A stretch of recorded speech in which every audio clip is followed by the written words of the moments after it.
इब्राहिम अलैहिस्सलाम को हज़रत इस्माइल अलैहिस्सलाम से बहुत मोहब्बत थी। वो उनके बुढ़ापे की औलाद थे और दुआओं में मांगे गए थे। कभी कभी हज़रत इब्राहिम अलैहिस्सलाम उनसे बोसो किनार भी कर लेते, लेकिन फिर इब्राहिम अलैहिस्सलाम को खुदा का हुक्म हुआ कि बीबी हाजरा को प्यारे बेटे के साथ एक बयाबा में ले जाकर छोड़ दो। चुनांचे हज़रत इब्राहिम अलैहिस्सलाम बीवी बच्चे के हमरा मक्का मुकर्रमा की जानिब रवाना हुए। जब वो मक्का मुकर्रमा पहुंचे तो वहां एक दरख्त था जिसके नीचे बीवी बच्चे को बिठाया और खुद आबदीदा होकर वापस रवाना हुए। बीबी हाजरा पीछे पीछे जाती थीं और कहती थी कि हमारे हाल पर रहम करो, हमें ऐसे बयाबा में किसके सुपुर्द करके जा रहे हो। हज़रत इब्राहिम अलैहिस्सलाम ने फरमाया कि तुम्हारा मुहाफिज परवरदिगार आलम है। ये सुनते ही बीबी साहिबा ने कहा कि हस्बी अल्लाह व तवक्कलतु अलल्लाह, मुझे अल्लाह काफ़ी है और मैंने उसकी ज़ात पर तवक्कल किया। फिर हज़रत इब्राहिम अलैहिस्सलाम ने हसरत से शाम का रास्ता इख्तियार किया और जब ऐसी जगह पहुंचे जहाँ से बीबी और प्यारा बच्चा नजर न आते थे, वहाँ खाने काबा की तरफ मुंह करके बड़ी आजिज़ी से उनके ईमान और रिज़्क़ के लिए दुआ की। और ये उनका तवक्कल था कि अल्लाह ताला ने उनकी सब दुआएं कबूल फरमाई। हज़रत इब्राहिम अलैहिस्सलाम ने अल्लाह पर ऐसा तवक्कल किया और उनकी ज़ौजा ने भी अल्लाह पर भरोसा रखा, जिसके तुफ़ैल एक पूरा शहर वहाँ आबाद हो गया और अहले मक्का पर हर तरह की नेमतें बरस पड़ी। आज हम एक ऐसे मौजू पर बात करेंगे जो हर मुसलमान के लिए बहुत अहम है। ये मौजू है अल्लाह पर भरोसा और अल्लाह पर यकीन। अल्लाह पर भरोसा और अल्लाह पर यकीन एक ऐसी चीज़ है जो हमारी ज़िंदगी को बेहतर बनाने में मदद कर सकती है। यह हमारी ज़िंदगी में खुशी, सुकून और इत्मीनान ला सकती है। यह हमारी ज़िंदगी में मुश्किलात और मसाइब को बर्दाश्त करने की ताकत दे सकती है। लेकिन अल्लाह पर भरोसा और अल्लाह पर यकीन क्या है, ये कैसे करें और इसका क्या फ़वाइद हैं? जब अल्लाह के अंबिया परेशानी में पड़े तो उन्होंने कैसे अल्लाह पर भरोसा रखा, फिर अल्लाह ने कैसे उनकी मदद की। हज़रत यूनुस अलैहिस्सलाम मछली के पेट में थे तो उन्होंने कैसे अल्लाह पर भरोसा रखा। जब हज़रत इब्राहिम अलैहिस्सलाम को आग में डाला जा रहा था तो उन्होंने कैसे अल्लाह पर एतमाद किया। जब मूसा अलैहिस्सलाम समंदर से पार हो रहे थे तो उन्होंने अल्लाह पर कैसे भरोसा रखा। इसी तरह आज की इस वीडियो में हम आपको अंबिया किराम, औलिया अल्लाह और सहाबा किराम के बेहतरीन वाक़यात बताएंगे कि उन्होंने अल्लाह पर कैसे भरोसा रखा और अल्लाह ने कैसे उनकी मदद की। इन सवालात के जवाबात आज हम अपनी आज की इस वीडियो में तफसील से बताएंगे। आपसे गुजारिश है कि वीडियो को आखिर तक जरूर देखिएगा। नाज़रीन, तवक्कल दरअसल अरबी ज़बान का लफ्ज़ है और इसके माने किसी काम या मुआमले को किसी के सुपुर्द करने के हैं या ये किसी पर मुकम्मल एतमाद किया जाए। इसलिए अरबी में अल वकील उसे कहते हैं जो दूसरों के काम की निगरानी करे। अल्लाह पर तवक्कल यानी भरोसा करना अंबिया किराम अलैहिमुस्सलाम के तरीक़े के साथ अल्लाह ताला का हुक्म भी है। कुरान और हदीस में तवक्कल अल्लाह का बार बार हुक्म दिया गया है। सिर्फ कुरान करीम में 7 मरतबा वअलल्लाहि फल्यतवक्किलिल मोमिनून फरमाकर मोमिनों को सिर्फ अल्लाह ताला पर तवक्कल करने की ताकीद की गई है। यानी हुक्म खुदाबंदी है कि अल्लाह पर ईमान लाने वालों को सिर्फ अल्लाह ही की ज़ात पर भरोसा करना चाहिए। जो भी असबाब मुहैया हों उन्हें उस यकीन के साथ इख्तियार करना चाहिए कि करने वाली ज़ात तो सिर्फ और सिर्फ अल्लाह ताला की है। हज़रत अय्यूब अलैहिस्सलाम ने जब अपनी तवील बीमारी के बाद अल्लाह ताला से शिफायाबी के लिए दुआ फरमाई तो अल्लाह ताला ने हज़रत अय्यूब अलैहिस्सलाम को हुक्म दिया कि वो अपने पैर को ज़मीन पर मारें। अब गौर करने की बात है, क्या एक शख्स का ज़मीन पर पैर मारना उसकी 20 साल की बीमारी की शिफायाबी का इलाज है? नहीं, लेकिन अल्लाह के हुक्म से ये कमज़ोर सबब इख्तियार किया जिसके ज़रिए अल्लाह ताला ने अपनी कुदरत से उनके ज़मीन पर पैर मारने से पानी का ऐसा चश्मा जारी कर दिया जिससे गुस्ल करने पर हज़रत अय्यूब अलैहिस्सलाम की 20 साल की बदन की मुतादिद बीमारियां ख़त्म हो गईं। नाज़रीन, हज़रत यूनुस अलैहिस्सलाम का जिक्र कुरान करीम की 6 सूरतों में आया है। सूरह निसा, सूरह इनाम, सूरह यूनुस, सूरह साफ़ात, सूरह अल-अंबिया, सूरह अल-क़लम। इनमें पहली 4 सूरतों में यूनुस अलैहिस्सलाम का नाम मज़कूर है और आखिरी 2 सूरतों में ज़ुन्नून और साहिबुल हूत यानी मछली वाला कहकर पुकारा गया। हज़रत यूनुस अलैहिस्सलाम एक अजीम और करीम नबी थे। उनका किस्सा कुरान पाक में एक अनोखा किस्सा है। हज़रत यूनुस अलैहिस्सलाम का ज़माना 784 से 860 क़ब्ल मसीह के दरमियान बताया जाता है। हज़रत यूनुस अलैहिस्सलाम के वालिद का नाम मती था और ये सैयदना इब्राहिम अलैहिस्सलाम की नस्ल से थे, लिहाजा ये इसराइली नबी थे। हज़रत यूनुस अलैहिस्सलाम की उम्र मुबारक 28 साल थी तो अल्लाह ने उन्हें मनसब नबूवत से सरफराज किया। उनको आशूरियों की हिदायत के लिए इराक भेजा। ये काफिर और मुशरिक लोग थे। इस कौम का मरकज उस वक्त नैनवा था, जिसके वसी खंडरात आज भी दरियाए दजला के मशरकी किनारे पर आबाद मौसल शहर के ऐन मुताबिक पाए जाते हैं। हज़रत यूनुस अलैहिस्सलाम ने आशूरियों को वादहू ला शरीक लहू की दावत दी, तो उन्होंने हज़रत यूनुस अलैहिस्सलाम को झुठलाया और बुतों की परस्तिश करने से इनकार कर दिया और ऐसे कुफर पर डटे रहे। फिर उन्होंने यूनुस अलैहिस्सलाम पर जुल्म और सितम करना शुरू कर दिया। उन्हें धमकियां दी गईं और दावत हक का मजाक उड़ाया। तब यूनुस अलैहिस्सलाम उनकी मुसलसल मुखालफत से मुतासिर होकर कौम से खफा हो गए और उनको 3 दिन में आने वाले दर्दनाक अजाब इलाही की बद्दुआ दे दी। फिर तीसरे दिन आने पर पहले ही आधी रात को बस्ती से निकल गए। दिन के वक्त जब अजाब कौम के शहरों पर पहुंच गया तो उन्होंने हज़रत यूनुस अलैहिस्सलाम को तलाश किया, मगर वो ना मिले। हज़रत यूनुस अलैहिस्सलाम का अपनी कौम से नाराज़ होकर चले जाना हिजरत थी, मगर उन्हें इसका हुक्म नहीं दिया गया था। वो अजाब की इत्तला देने के बाद अल्लाह की इजाज़त के बगैर अपना इलाका छोड़कर चले गए थे। आसार अजाब देखकर जब आशूरियों ने तौबा इस्तग़फ़ार की तो अल्लाह ने उन्हें मुआफ़ फरमा दिया। कुरान मजीद में अल्लाह के दस्तूर के जो उसूल बयान किए गए हैं उनमें से एक ये भी है कि अल्लाह ताला किसी कौम को उस वक्त तक अजाब नहीं देता जब तक वो अपनी हुज्जत पूरी नहीं कर लेता। बस नबी ने उस कौल को मोहलत के आखिरी लम्हे तक नसीहत का सिलसिला जारी ना रखा और अल्लाह के मुकर्रर करदा वक्त से पहले वो खुद हिजरत कर गए तो अल्लाह ताला के इंसाफ ने उस कौम को अजाब देना गवारा ना किया, क्योंकि उन पर हुज्जत तमाम की शराइत पूरी ना हुई। तब उन्हें मुआफ़ फरमा दिया। हज़रत यूनुस अलैहिस्सलाम फरात के किनारे पहुंचे तो एक कश्ती को मुसाफिरों से भरा हुआ पाया। हज़रत यूनुस अलैहिस्सलाम कश्ती में सवार हो गए और कश्ती ने लंगर उठाया। पूरे दिन कश्ती समंदर में सुकून से चलती रही। अचानक ऊंची ऊंची लहरें उठने लगी।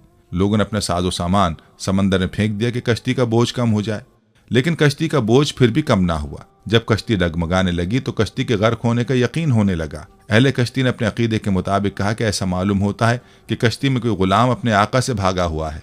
जब तक उसको इस कश्ती से जुदा ना किया जाएगा निजात मुश्किल है। हज़रत यूनुस अलैहिस्सलाम ने सुना तो उनको तंबी हुई कि अल्लाह ताला को मेरा नैनवा से वही का इंतज़ार किए बगैर इस तरह चले जाना पसंद नहीं आया और ये मेरी आजमाइश के आसार हैं। ये सोचकर उन्होंने अहले कश्ती से फरमाया कि मैं वो गुलाम हूँ जो अपने आका से भागा हुआ हूँ, मुझे कश्ती से बाहर फेंक दो। मगर मल्लाह और अहले कश्ती उनकी पाकबाजी से इस कदर मुतासिर थे कि उन्होंने ऐसा करने से इनकार कर दिया और आपस में तय किया कि कुरानदाजी की जाए। चुनाचे 3 मरतबा कुरानदाजी की गई और तीनों मरतबा कुरानदाजी में हज़रत यूनुस अलैहिस्सलाम का नाम निकला। तब मजबूर होकर उन्होंने हज़रत यूनुस अलैहिस्सलाम को दरिया में डाल दिया या वो खुद दरिया में कूद गए। उस वक्त खुदा ताला ने मछली को हुक्म दिया कि इन्हें निगल लो, ये तुम्हारी ग़िज़ा नहीं है, इसलिए इनके जिस्म पर कोई तकलीफ नहीं होनी चाहिए। मछली ने यूनुस अलैहिस्सलाम को अपने पेट में निगल लिया। यूनुस अलैहिस्सलाम ने जब मछली के पेट में खुद को जिंदा पाया तो बारगाह इलाही में अपनी निदामत का इजहार किया कि क्यों वो वही इलाही का इंतज़ार किए बगैर, अल्लाह से इजाज़त लिए बगैर उम्मत से नाराज़ होकर नैनवा से निकल आए। हज़रत यूनुस अलैहिस्सलाम ने मछली के पेट में अल्लाह को पुकारा। उन पर 3 अंधेरे इकट्ठे हो गए थे, रात का अंधेरा, मछली के पेट का अंधेरा और समंदर का अंधेरा। अगर वो ये तस्बीह ना फरमाते तो क़यामत तक मछली के पेट में रहते। आखिरकार वो अंधेरों में पुकार उठे, ला इलाहा इल्ला अंता सुब्हानका इन्नी कुन्तु मिनज़ ज़ालिमीन, जिसका तर्जुमा है, इलाही तेरे सिवा कोई माबूद नहीं है, तू यकता है, मैं तेरी पाकी बयान करता हूँ, बिलाशुबा मैं अपने नफ्स पर खुद ही जुल्म करने वाला हूँ। जो भी मुसलमान अपनी किसी हाजत में ये दुआ मांगेगा अल्लाह उसकी ये दुआ ज़रूर कबूल करेंगे। ये कबूल दुआओं में से एक दुआ है। इब्न हातिम में है कि हुजूर अलैहिस्सलातु वस्सलाम फरमाते हैं कि जब यूनुस अलैहिस्सलाम ने ये दुआ की तो ये कलिमात अर्श के गिर्द घूमने लगे। फरिश्ते कहने लगे कि ये बहुत दूर दराज जगह से आवाज़ आ रही है, लेकिन कान इससे पहले इससे आशना ज़रूर हैं। आवाज़ बहुत ज़ईफ़ है। अल्लाह ताला ने हज़रत यूनुस अलैहिस्सलाम की दर्द भरी आवाज़ को सुना तो फरमाया, क्या तुम इस आवाज़ को नहीं पहचानते? उन्होंने कहा, नहीं। फरमाया, ये मेरे बंदे यूनुस की आवाज़ है। फरिश्तों ने कहा, वही यूनुस जिसके पाक अमल कबूल शुदा हर रोज़ तेरी तरफ चढ़ते थे और जिसकी दुआएं तेरे पास कबूल थीं। इलाही, जैसे वो आराम के वक्त नेकियां करता था तो उसकी मुसीबत के वक्त उस पर रहम करे। तो उसी वक्त अल्लाह ताला ने मछली को हुक्म दिया कि वो आपको बगैर किसी तकलीफ के समंदर के किनारे पर उगल दे। रिवायत में आता है कि यूनुस अलैहिस्सलाम मछली के पेट में 3 दिन, 7 दिन, 40 दिन या चंद घंटे तस्बीह करते रहे। चुनाचे मछली ने अल्लाह के हुक्म से समंदर के किनारे पर उगल दिया। हज़रत अब्दुल्लाह बिन मसूद रज़ी अल्लाह अन्हु फरमाते हैं कि मछली के पेट में रहने की वजह से उनका जिस्म ऐसा हो गया था जैसे कि परिंदे का पैदाशुदा बच्चा जिसका जिस्म नर्म होता है और जिस्म पर बाल तक नहीं होते। गर्ज यूनुस अलैहिस्सलाम बहुत नहीफ और नातवा हालत में खुश्की पर डाल दिए गए थे। इसके बाद अल्लाह ताला ने साहिल पर एक बेलदार दरख्त उगाया। हज़रत अबू हुरैरा रज़ी अल्लाह अन्हु फरमाते हैं कि जब मछली ने यूनुस अलैहिस्सलाम को खुले मैदान में डाला तो अल्लाह ताला ने आप पर यक़तीन की बेल उगा दी। उनसे पूछा गया कि यक़तीन किसे कहते हैं? फरमाया कद्दू के पौधे को। इसके अलावा अल्लाह ने उनके लिए एक जंगली बकरी भेज दी जो ज़मीन की घास और जड़ी बूटियां खाती थी और सुबह शाम आपको दूध पिलाती थी, हत्ता कि आपकी तवानाई लौट आई। हज़रत यूनुस अलैहिस्सलाम दरख्त के साए में झोंपड़ी बनाकर रहने लगे। चंद दिनों बाद ऐसा हुआ कि उस बेल की जड़ में अल्लाह ताला की तरफ से कीड़ा लग गया और उसने जड़ को काट डाला। जब बेल सूखने लगी तो यूनुस अलैहिस्सलाम को बहुत दुख हुआ।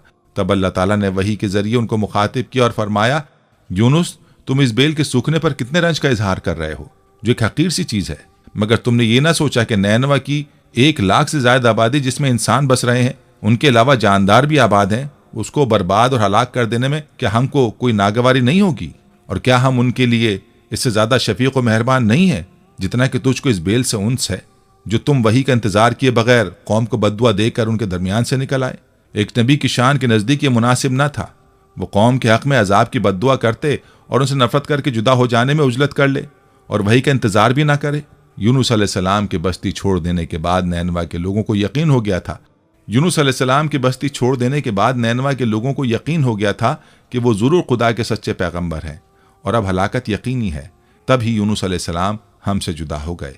ये सोचकर फौरन बादशाह से लेकर रियाया तक सबके दिल खौफ और दहशत से कांप उठे और यूनुस अलैहिस्सलाम को तलाश करने लगे ताकि उनके हाथ पर इस्लाम की बैत करें और साथ ही खुदा ताला से तौबा इस्तग़फ़ार करने लगे और हर किस्म के गुनाहों से किनारा कश होकर आबादी से बाहर मैदान में निकल आए और बारगाह इलाही में बुलंद आवाज में ये इकरार करते रहे, जिसका तर्जुमा है, ए हमारे रब, यूनुस अलैहिस्सलाम जो तेरा पैगाम हमारे पास लेकर आए हैं, हम उसकी तस्दीक करते हैं और हम उस पर ईमान लाते हैं। आखिरकार अल्लाह पाक ने उनकी दुआ कबूल फरमाई और उनको अज़ाब इलाही से महफूज रखा।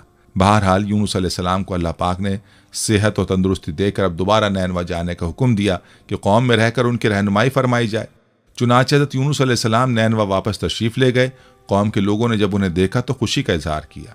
हज़रत यूनुस अलैहिस्सलाम की ज़िंदगी नैनवा में ही गुजरी और वहीं उनका इंतकाल हुआ और वहीं उनकी कब्र थी, जो नैनवा की तबाही के बाद नामालूम हो गई। इस किस्से में सबक यह है कि किसी भी हाल में अल्लाह की रहमत से मायूस नहीं होना चाहिए और ना ही हिदायत के मामले में अपनी ज़ात पर भरोसा करना चाहिए। हिदायत तो बस अल्लाह ही की तरफ से है, आपके ज़िम्मे तो बस पैगाम हक पहुँचाना है।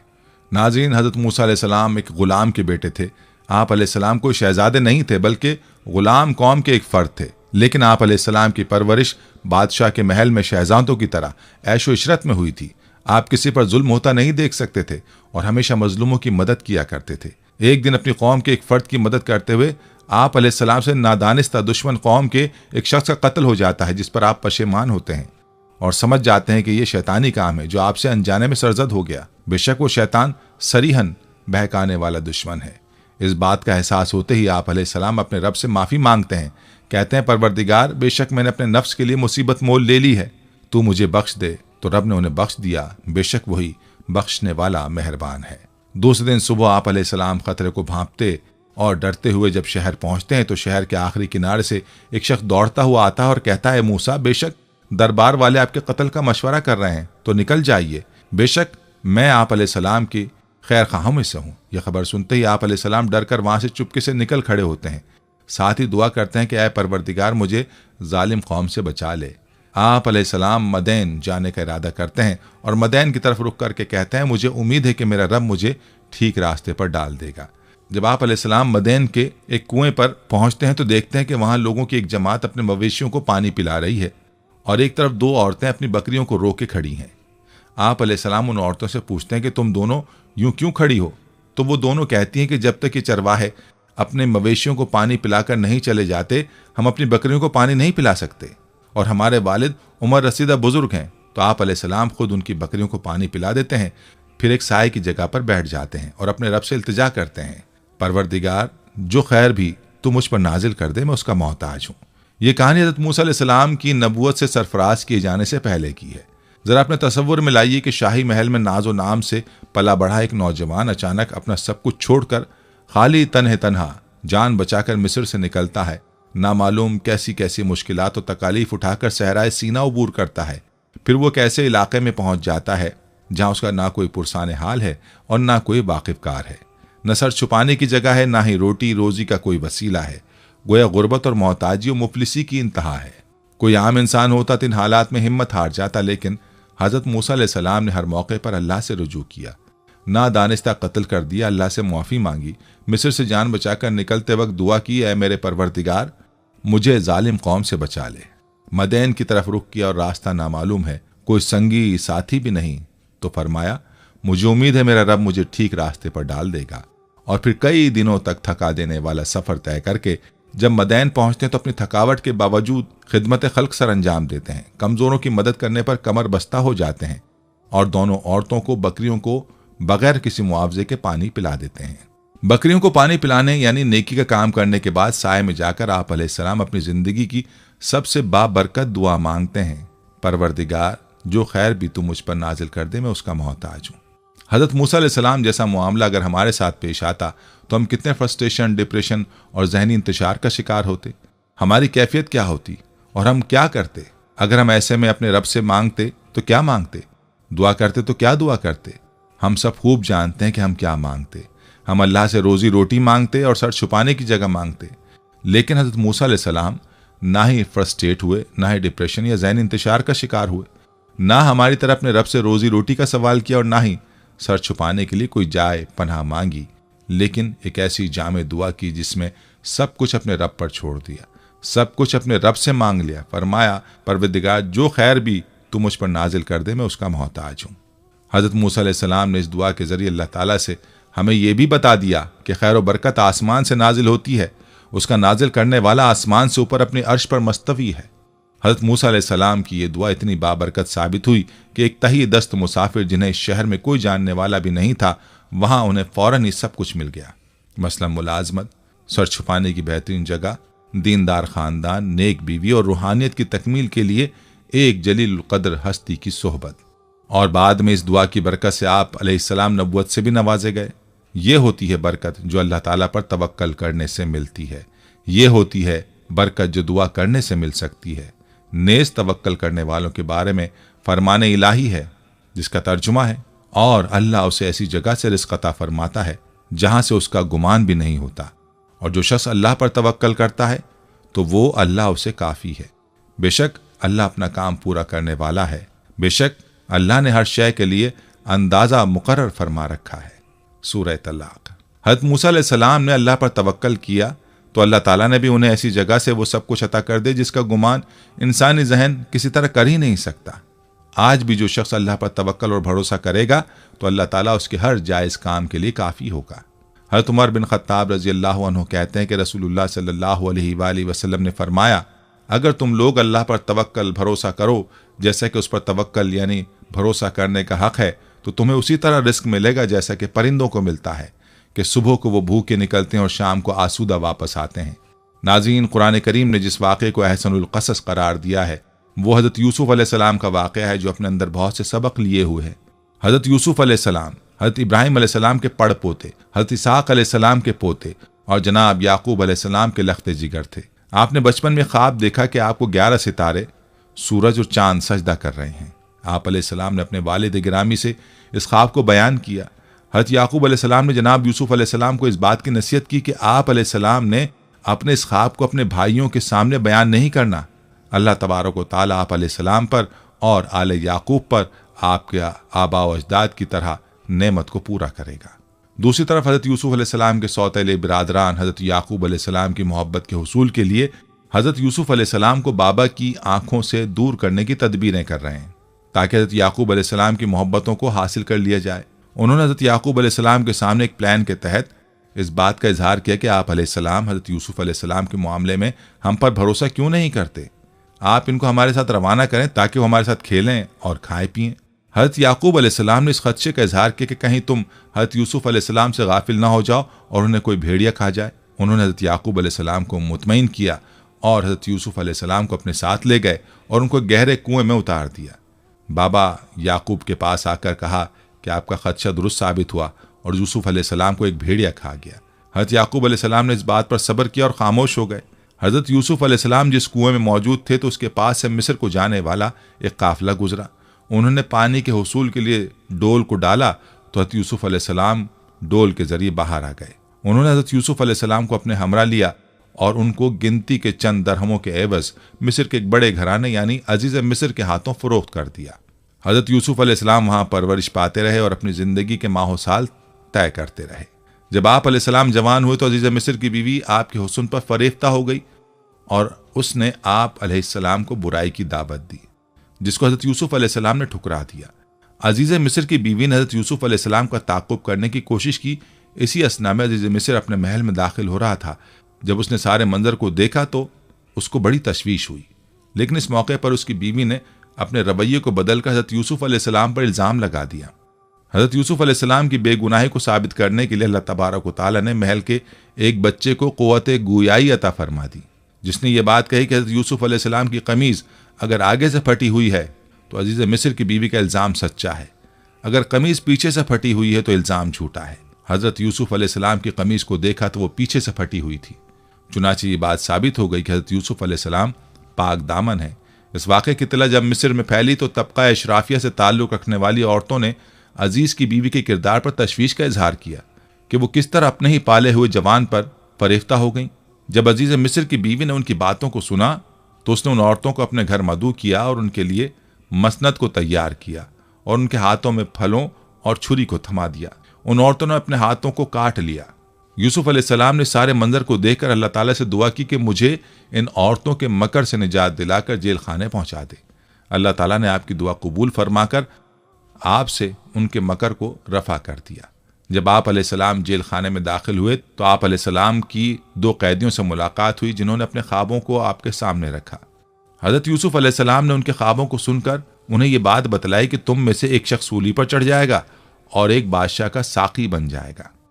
साकी बनने वाले कैदी से आपने कहा कि बादशाह वक्त से मेरी बाबत जिक्र करना। कैदी आज़ाद होने के बाद बादशाह वक्त का साकी बन गया, लेकिन वो बादशाह वक्त के सामने हज़रत यूसुफ अलैहिस्सलाम का जिक्र करना भूल गया। कई बरस गुजरने के बाद बादशाह मिस्र को ख्वाब आया कि 7 कमज़ोर गायें 7 मोटी ताज़ी गायों को खा रही हैं, जबकि बाकी खुश्क बालियां हैं। बादशाह वक्त के साकी को फिलफौर हज़रत यूसुफ अलैहिस्सलाम की याद आई। वो यूसुफ अलैहिस्सलाम के पास पहुंचा तो उन्होंने ये बात कही कि 7 साल खुशहाली के बाद 7 साल आलमगीर कहत पूरी दुनिया को अपनी लपेट में ले लेगा। खुशहाली के सालों में अगर गल्ले की तदवीन कर ली जाए तो उससे लोगों की ग़िज़ाई ज़रूरियात पूरी हो जाएंगी और कहत साली के असरात से बच जाएंगे। हज़रत यूसुफ अलैहिस्सलाम की ताबीर को सुनने के बाद बादशाह मिस्र ने हज़रत यूसुफ अलैहिस्सलाम को अपने करीब कर लिया। इस मौके पर हज़रत यूसुफ अलैहिस्सलाम ने वज़ीर ख़जाना की जिम्मेदारियों को इख्तियार कर लिया। बाद अज़ां आप अजीज़ मिस्र बन गए और मिस्र के इंतज़ामी उमूर आप अलैहिस्सलाम के हाथ में आ गए।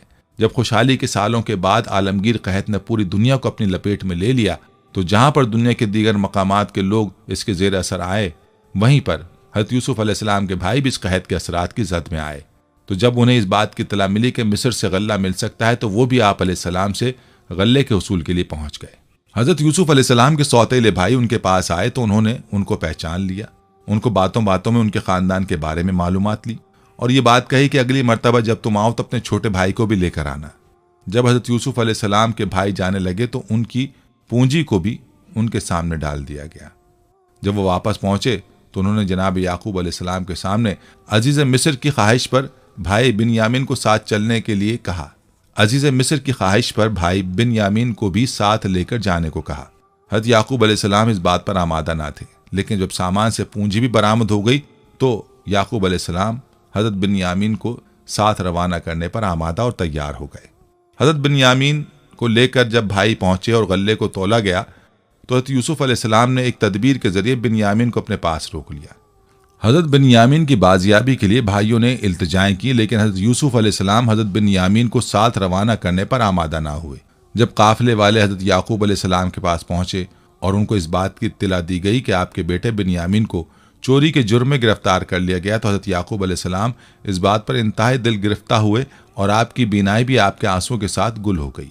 हज़रत याकूब अलैहिस्सलाम ने ऐसे आलम में अपने बेटों को इस बात की नसीहत की कि जाओ जाकर बिन्यामीन और यूसुफ को तलाश करो और अल्लाह की रहमत से नाउमीद ना होना। अब की मर्तबा जब बाज भाई गए तो इस मर्तबा ख़रीदारी के लिए उनके पास जमा पूंजी मौजूद ना थी। उन्होंने बड़ी दिल गिरफ्तगी से अजीज मिस्र के सामने इस बात का इजहार किया कि आपसे हम सदका लेने आए हैं, आप हमें सदका दे दें। हज़रत यूसुफ अलैहिस्सलाम ने अपने भाइयों के लबों से जब अल्फाज सुने तो आप अलैहिस्सलाम ने कहा, मैं ही यूसुफ हूँ और ये मेरा भाई है, अल्लाह ने हम पर करम किया। उस वक्त हज़रत यूसुफ अलैहिस्सलाम ने उनको भी मुआफ़ कर दिया और आप अलैहिस्सलाम ने अपनी कमीज़ को उतारा और फरमाया कि इसको हज़रत याकूब अलैहिस्सलाम के चेहरे पर डाल दिया जाए तो उनकी बीनाई वापस आ जाएगी। हज़रत याकूब अलैहिस्सलाम अपने घर में मौजूद थे। उन्होंने अपने घर मौजूद बेटों से कहा कि मुझे यूसुफ की खुशबू आ रही है, तो बेटों ने बाज बेअदबी के अल्फाज कहे। इसी असना में जब बाहर से आने वाले भाई जब घर पहुंचे और कमीज़ पर आपको डाला गया तो आपकी बीनाई वापस आ गई। बेटे शर्मसार हुए, आपने उनकी खता को मुआफ़ फरमा दिया और तमाम अहले खाना में से रवाना हुए, जहाँ यूसुफ अलैहिस्सलाम ने अपने वालिदैन को तख्त पर बिठाया और आपके वालिदैन और भाई आपके सामने सजदा रेज हो गए। यूं हज़रत यूसुफ अलैहिस्सलाम के ख्वाब की ताबीर मुकम्मल हो गई। दोस्तों, हज़रत यूसुफ अलैहिस्सलाम का किस्सा सब्र, इस्तकामत और अल्लाह पर तवक्कल की उम्दा मिसाल है। हज़रत यूसुफ अलैहिस्सलाम ने हर बड़ी से बड़ी आजमाइश में अल्लाह पर भरोसा रखा। अल्लाह ने उन्हें कुएं से लेकर मिस्र के कैद खाने समेत हर जगह आजमाया। बिलाखिर अपने तवक्कल के बलबूते पर हज़रत यूसुफ अलैहिस्सलाम ने एक अज़ीमुश्शान सल्तनत पर हुकूमत की।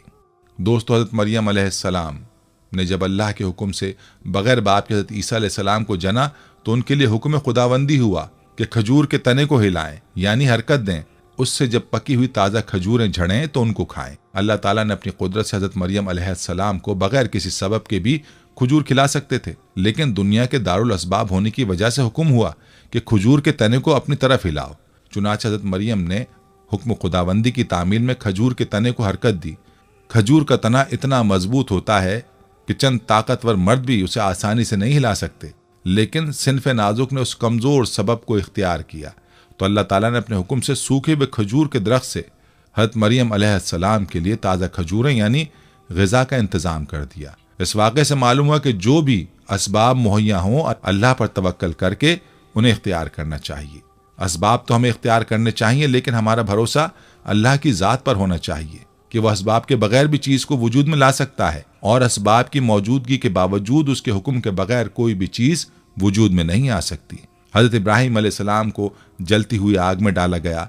जलाने के सारे असबाब मौजूद थे, मगर हुक्म खुदाबंदी हुआ कि आग हज़रत इब्राहीम अलैहिस्सलाम के लिए सलामती बन जाए, तो आग ने उन्हें कुछ नुकसान नहीं पहुंचाया, बल्कि वो आग जो दूसरों को जला देती है हज़रत इब्राहीम अलैहिस्सलाम के लिए ठंडी और सलामती वाली बन गई। इसी तरह हज़रत इस्माइल अलैहिस्सलाम की गर्दन पर ताकत के साथ तेज छुरी चलाई गई, मगर छुरी भी काटने में अल्लाह के हुक्म की मोहताज होती है। अल्लाह ने उस छुरी को हज़रत इस्माइल अलैहिस्सलाम की गर्दन को ना काटने का हुक्म दिया था, लिहाजा काटने के असबाब की मौजूदगी के बावजूद छुरी हज़रत इस्माइल अलैहिस्सलाम की गर्दन नहीं काट सकी। हज़रत अनस बिन मालिक रज़ियल्लाहु अन्हु फरमाते हैं कि एक शख्स ने रसूलुल्लाह सल्लल्लाहु अलैहि वसल्लम से पूछा, क्या ऊँटनी को बांध कर तवक्कल करूँ या बगैर बांधे? आप सल्लल्लाहु अलैहि वसल्लम ने इरशाद फरमाया, बांधो और अल्लाह पर भरोसा करो। कुरान करीम में अल्लाह पर तवक्कल यानी भरोसा करने की बार बार ताकीद की गई है। इख्तिसार को मद्देनज़र रखते हुए यहाँ सिर्फ चंद आयात का तर्जुमा पेश कर रहा हूँ। नंबर 1, तुम उस ज़ात पर भरोसा करो जो जिंदा है, जिससे कभी मौत नहीं आएगी। सूरह अल फुरकान आयत 58। जब तुम किसी काम करने का अज़्म कर लो तो अल्लाह पर भरोसा करो। सूरह आले इमरान। जो अल्लाह पर भरोसा करता है अल्लाह उसके लिए काफ़ी हो जाता है। सूरह अल तलाक। इन तमाम आयात में अल्लाह ताला ने मोमिनों को अपनी ज़ात पर तवक्कल का न सिर्फ हुक्म दिया है बल्कि उसकी इंतहाई तरगीब दी है। नबी अलैहिस्सलातु वस्सलाम ने भी मुतादिद मकामात पर अल्लाह पर भरोसा करने की तालीम व तरगीब दी है।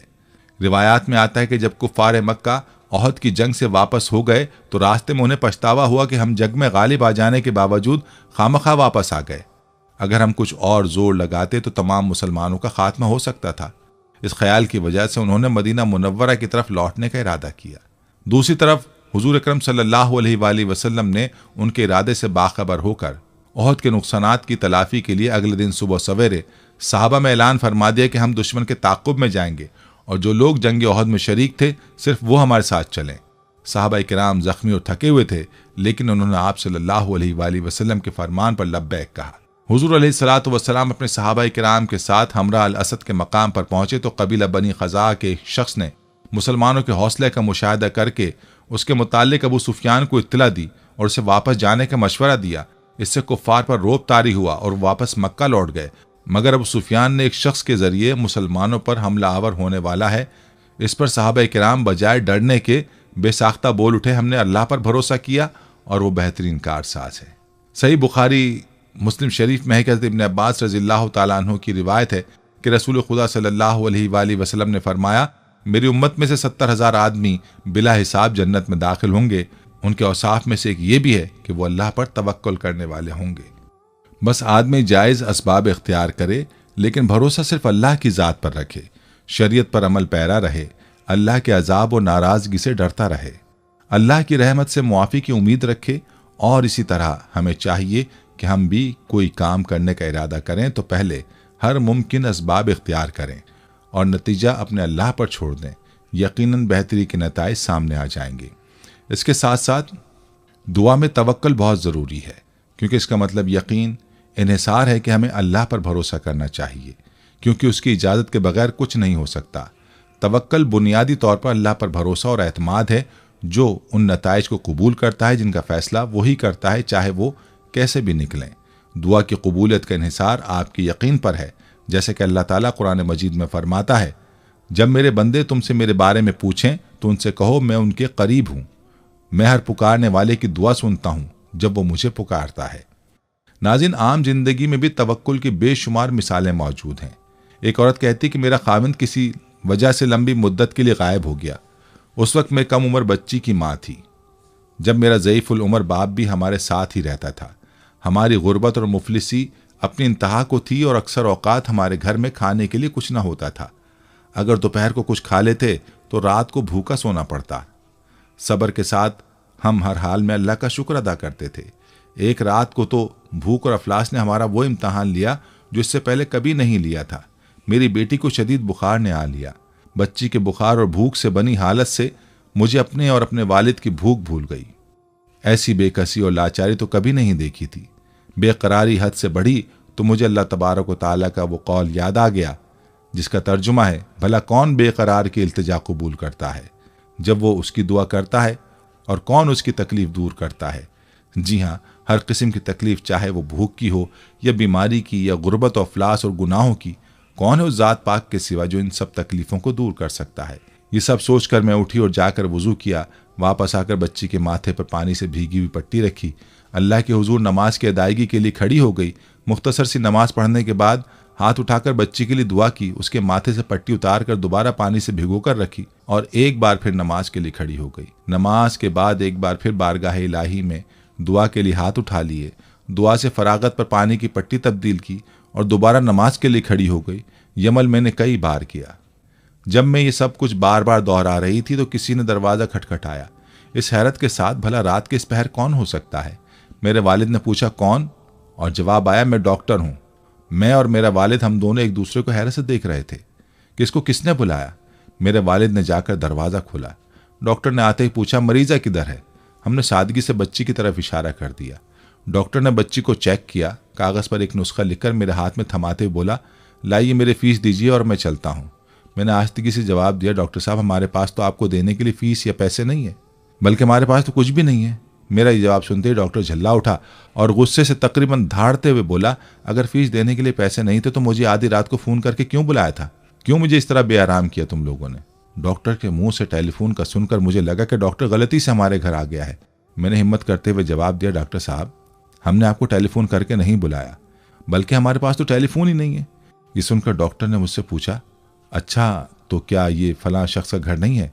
मैंने कहा, नहीं डॉक्टर साहब, फलां साहब हमारा हमसाया है। ये सुनकर डॉक्टर थोड़ा सा खामोश हुआ और फिर हमारे घर से निकलकर हमारे हमसाये के घर चला गया और हम खजालत और शर्मिंदगी से खामोश बैठे रहे। थोड़ी ही देर गुजरी थी कि डॉक्टर एक बार फिर हमारे घर आ गया।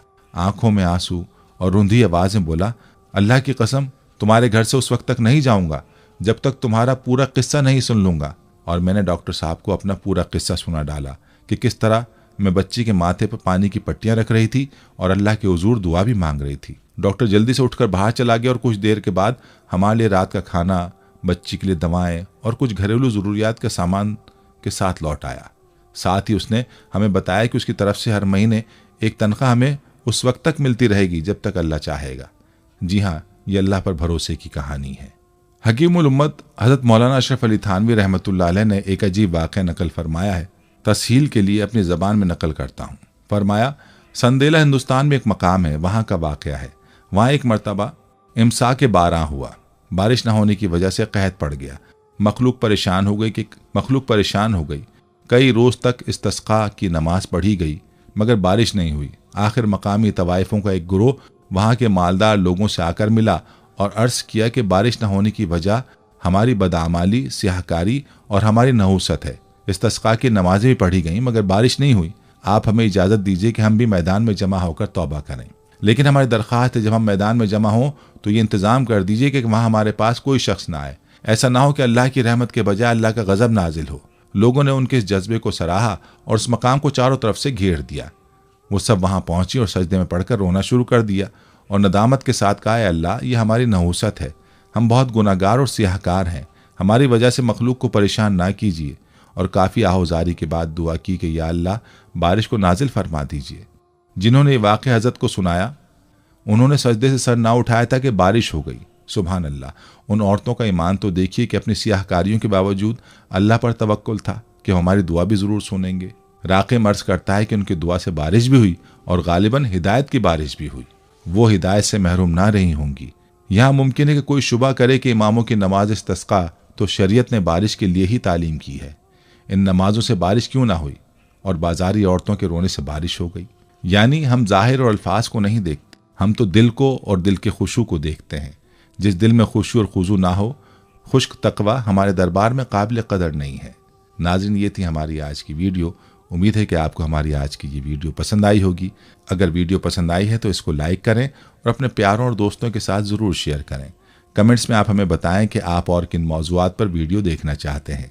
इसके साथ साथ आप कमेंट्स में हमसे सवालात भी पूछ सकते हैं। लेकिन ये सब करने से पहले हमारे चैनल को सब्सक्राइब कर लें और बेल के बटन को भी प्रेस कर लें ताकि हमारी आने वाली मज़ीद मालूमाती वीडियोज़ का नोटिफिकेशन आपको बर वक्त मिल सके और आप इल्म के इस ख़जाने से मुस्तफ़ीद हो सकें। अब मुलाकात होगी आने वाली वीडियो में। तब तक के लिए खुदा आपका हामी नासिर हो। फ़ी अमानिल्लाह।